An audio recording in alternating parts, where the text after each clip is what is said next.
మధ్యతరగతి ఇంట్లోంచి బయలుదేరిన అతని ప్రయాణం అంచెలంచెలుగా one of the best villains of Telugu industry.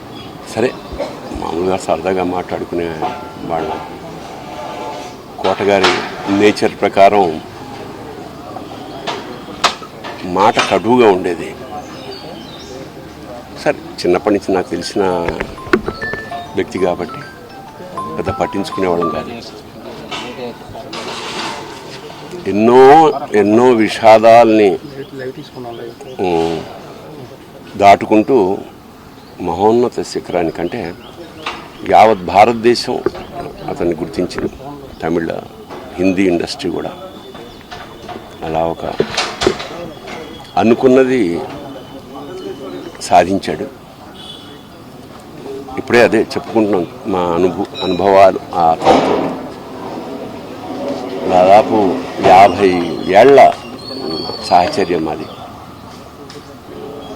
పైగా కుటుంబం, ఆ చిన్నపిల్లలు ఆ ఇంటి ఎదురుగుండా ఉండడం వల్ల మాకున్న కుటుంబంతో కూడా చాలా అనుబంధం ఉంది. అలాంటి కోట శ్రీనివాసరావు ఇవాళ వెళ్ళిపోయాడంటే ఒక శూన్యం. కోట శ్రీనివాసరావు గారి స్థానం మాత్రం ఇంకెవరు పూరించలేరు, అది సత్యం.